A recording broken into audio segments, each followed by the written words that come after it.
Hi friends, இன்றைக்கி முக்கியமான தகவல் ஒன்று தாம்மா உங்களுக்கு நான் சொல்ல போகிறேன். அது என்னென்னா, இந்த அம்பாளுக்கு ஆடி மாதம் எவ்வளோ உகந்த மாதமோ அதுபோல் தாம்மா இந்த கார்த்திகை மாதம் சிவபெருமானுக்கு உகந்த மாதம் இது. அதனால் இந்த கார்த்திகை மாதத்தில் வர சோமவாரம் ரொம்ப விசேஷமான கிழமைமா அது. சோமவாரங்கிறது திங்கக்கிழமை. அந்த 4 திங்கக்கிழமையும் நீங்கள் இந்த விளக்கு போட்டிங்கன்னா 365 திரி அந்த சிவன் கோயில்லையே கொடுப்பாங்கம்மா. கடையில் சிவன் கோயில் பக்கத்துலேயே அங்கேயே விற்பாங்க. 365 திரியில் பெரிய அகலில் வச்சு அதில் நெய் ஊற்றி கொடுப்பாங்க.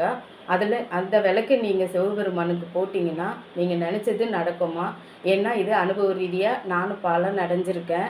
ஒரு 5 வருஷத்துக்கு முன்னாடி எனக்கு ரொம்ப கஷ்டத்தில் என்ன பண்ணுறதுன்னு தெரியாமல் அவ்வளோ ஒரு மன கஷ்டத்தோடு இருந்தேன். அப்போ அம்மா வந்து கேட்டாங்க, என்னம்மா இப்படி இருக்குன்னு.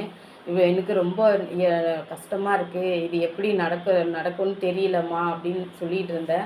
அப்போ அம்மா சொன்னாங்க, இந்த கார்த்திகை மாதத்தில் வர சோமவாரத்தில் எதனா ஒரு வாரமாச்சும் நீ போயிட்டு இந்த 365 திரியை போட்டு விளக்கு போட்டு வாம்மா நெய் ஊற்றின்னு சொன்னாங்க. அது கண்டிப்பாக நடக்கும் நீ நினச்சதுன்னாங்க. அதனால நான் அந்த திரியை போட்டேன். எனக்கு ஒரு 5 வருஷத்துக்கு முன்னாடி அது நான் நினச்சது நடந்துருச்சு. அதில் இருந்து சிவபெருமானுக்கு இந்த கார்த்திகை மாதத்தில் 4 சோமவாரம் போட முடியலனாலும் ஒரு வாரமாச்சும் நான் சிவபெருமானுக்கு இந்த விளக்கு போட்டுருவோம்மா. ஆனால் இந்த மாதம் வந்து என்னால் போயிட்டு ஃபஸ்ட்டு சோமவாரமே போட முடியல. வீட்டில் கொஞ்சம் வேலையாக இருந்ததுனால இந்த 4வது வாரம் தான் நாங்கள் போயிட்டு நானும் அத்தையும் போய் சிவன் கோயிலில் விளக்கு போட்டுட்டு வந்தோம். நீங்கள் மறக்காமல் இந்த சோமவாரம் முடியல, விளக்கு போட முடியலையேன்னு கவலைப்படாதீங்க. இப்போ வர கார்த்திகை தீபத்துக்கு கூட நீங்கள் போயிட்டு அந்த விளக்கு போட்டுருங்க.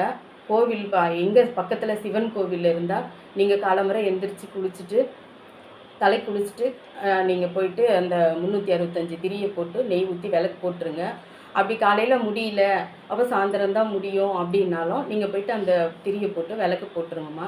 நீங்கள் என்ன நினைக்கிறீங்களோ அந்த சிவபெருமான் உங்களுக்கு அதை நடத்தி கொடுப்பாரு. நீங்கள் மறந்துடாமல் மிஸ் பண்ணாமல் இந்த ஒரு திரியை போட்டு விளக்கு போட்டுருங்க.